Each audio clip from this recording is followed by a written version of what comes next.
What's up guys? Actually, one of my most viewed videos na in-upload ko sa YouTube is yung how to create an Apple ID.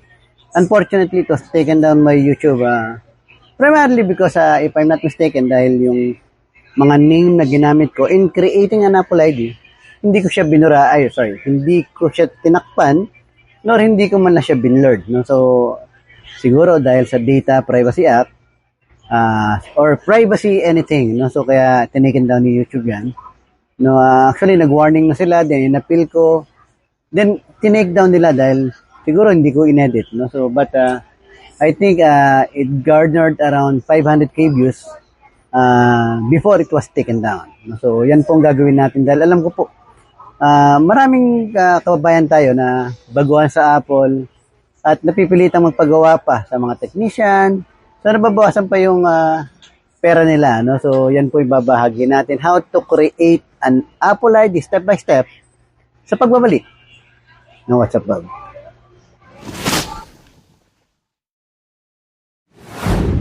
Welcome back, guys. No? So, sigurong tatanong kayo, no? Bakit ba kailangan ng Apple ID? First things first, no? So, ang Apple products po, iPhone or iPad, hindi po siya katulad ng Android. With Android, pwede kang mag-install ng APK, meaning kahit wala kang Gmail account, nakakapag-install ka ng application and games. No? But with Apple products, iPhone, iPad, kailangan mo talaga ng Apple ID para magawa ito, para makapag-download ng Facebook, ng YouTube, ng Messenger, and any other games or application. No? So ganun kahalaga ang Apple ID. Kaya pag nagpagawa po kayo niya sa mga technician, malaki po ang sinisingil niyan. No? So, ano mga steps? Anong kailangan natin para magawa ng Apple ID? First, kailangan gumawa po tayo ng email account. And in this tutorial, Gmail po ang gagawin natin para kahit paano po, yung Gmail na yun, magagamit din natin sa Android, twofold. No? Second, itong Gmail na to, gagawin natin siyang iCloud account. Mas madali pong gumawa ng iCloud account kesa sa Apple ID. Then yung iCloud account na gagawin po natin, yun yung i-verify natin, gagawin nating Apple ID para mas smooth yung processing, yung proseso. No? Then kailangan din natin ng mobile number. No? So basically, tatlong kailangan natin para makagawa po tayo ng Apple ID. So siguro, simulan natin para mas maganda po. No? So yun guys, so first things first, gagawa po tayo ng Gmail account. No? So sabi ko, Gmail account para kahit pa paano po magamit natin siya sa Android kung lilipat tayo ng Android. No? So pumunta tayo sa create Gmail account. Yun. Personal use. And take note guys, gagawa lang tayo ng fictitious. So either i-blurred ko or tatakpan ko po yung name para kahit pa paano hindi tayo ma-foul kay YouTube. No? So yun. Melo.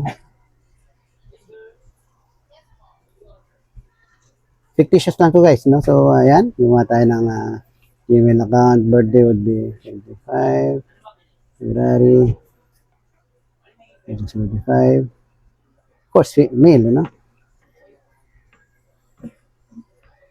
Ayun. So, creator on Apple ID. Melo.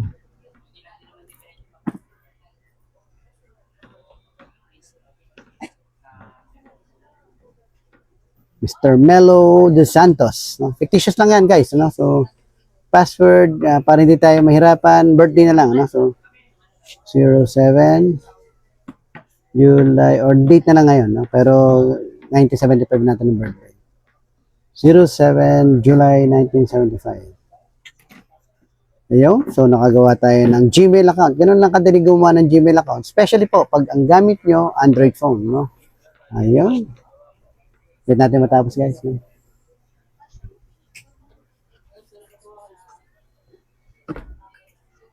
Yun, guys. So, basically, nakagawa na tayo ng Gmail account. So, nakakuha na tayo ng first step. No?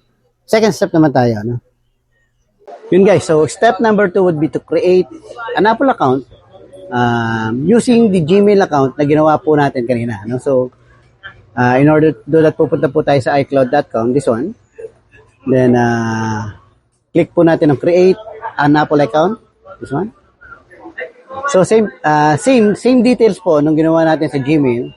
Yun din po yung lalagay natin dito para kahit paano po hindi na po tayo malito. Okay, so, here. Hello.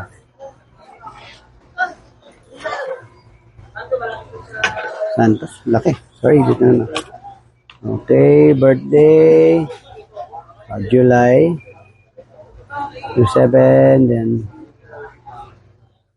1975. Remember guys, sa iCloud.com po tayo gagawa. No? Then yung email po, to make sure, no? Dito natin copy ng email. Okay. Then password would be 07. Then special character at 1975. 07 July at 1975. Of course, naka-blurred yan. No? Cellphone number would be 927-741-3675. Then special character JPVY. Click continue. No? So, click continue natin.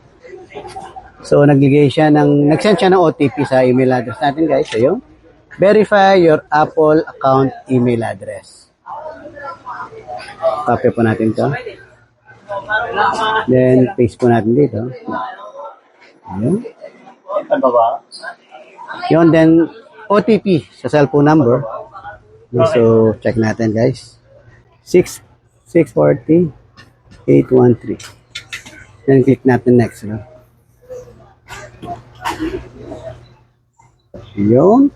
iCloud. So, basically, Apple ID, but iCloud account po talaga yung ginawa natin. No? Agree?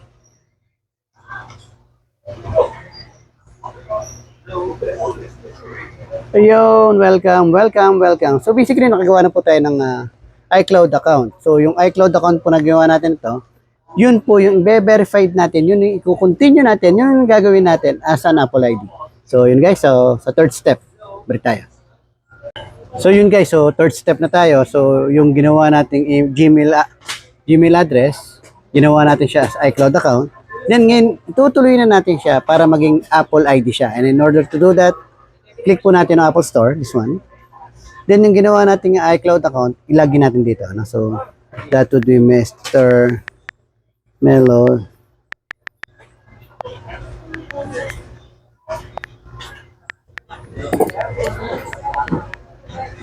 Then yung password, 07.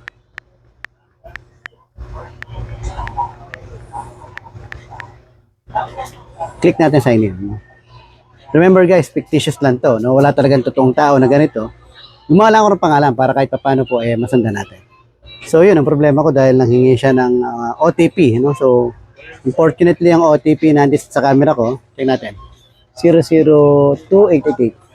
002888. Okay? Click natin.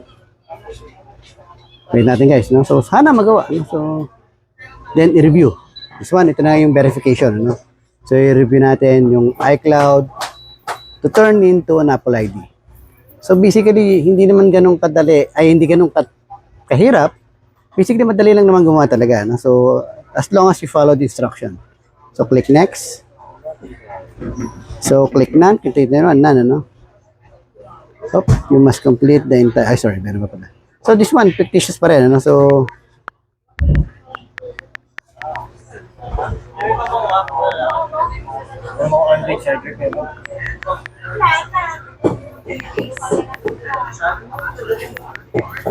maghanap ka po. Sa likod ko, gagahanap eh. Balayan mo pa ako eh.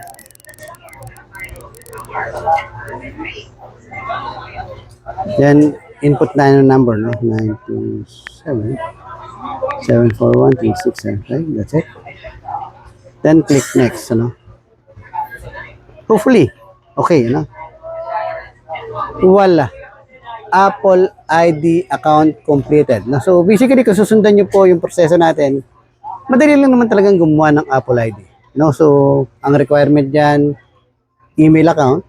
It can be a Yahoo Mail, Outlook Mail, but for this tutorial, Gmail po yung ginamit natin para to, it's like hitting two birds in one stone dahil pag Gmail, at least magagamit mo siya sa Android phone. No? So, ayun. So, click natin ng continue.